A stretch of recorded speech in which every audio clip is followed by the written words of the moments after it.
Hello everyone, welcome to today's class for BCom 4th semester International Economics conducted by Pratap Hegde.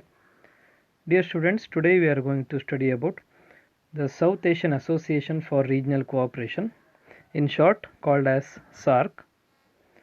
So this is also an international organization which has been founded in the year 1985 in December, and it is dedicated to economic, technological, social and cultural development, emphasizing collective self-reliance for the countries which are located in South Asia.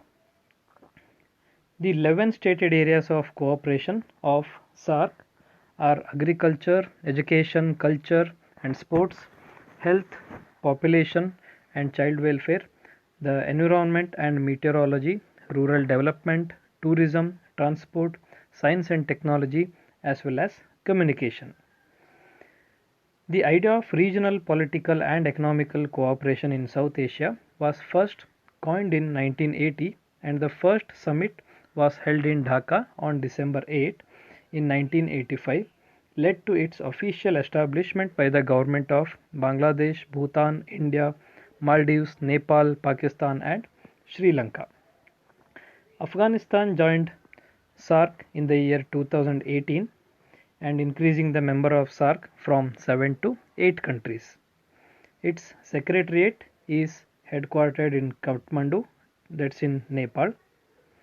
So we will be studying the objectives of SAARC, that is promoting the welfare of the people of South Asia and to improve their quality of life, then accelerating economic growth, social progress and cultural development in the region, and to provide all individuals the opportunity to live in dignity and to realize their full potential.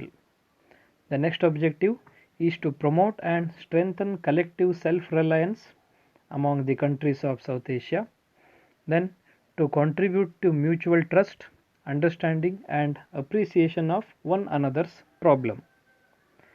The next objective is to promoting active collaboration and mutual assistance in the economic, social, cultural, technical and as well as scientific fields.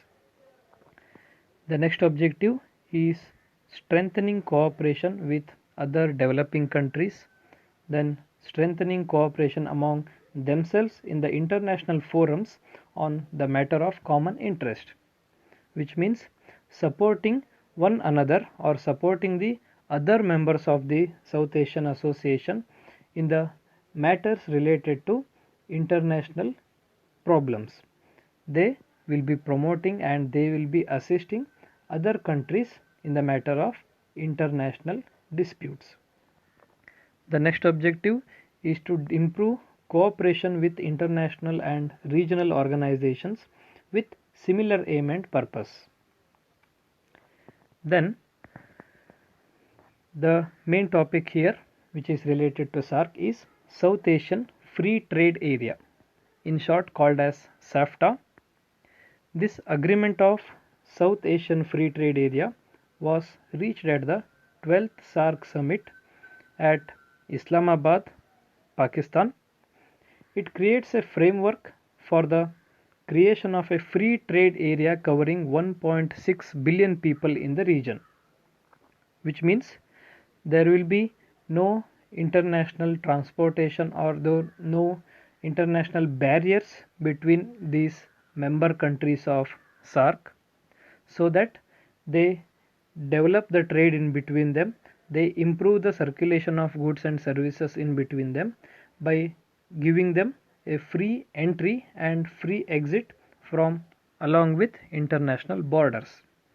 This will help in reducing the production cost, and this will also help in reducing the prices of the goods and services. Zero customs duty on the trade of practically all products in the region by the end of 2016.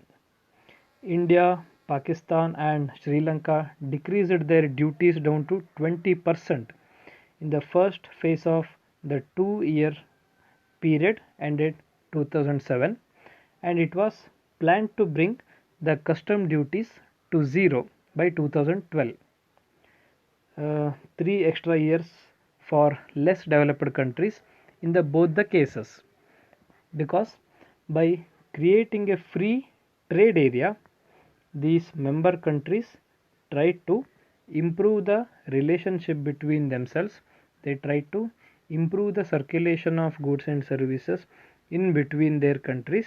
By doing this, they improved the income generating speed, and they also reduced the taxation on which the goods and services were imposed on international trade. By doing this, the members of underdeveloped countries in the SAARC summit were given the opportunity to get good quality goods and services from developed countries of the SAARC committee. By doing this, they try to improve the lifestyle, they try to improve the standard of living of the people of the backward countries which are members of the South Asian Association for Regional Cooperation. So that's all about the South Asian Association for Regional Cooperation, or in short called as SAARC. In the next class, we will be studying the next unit of your syllabus. Thank you.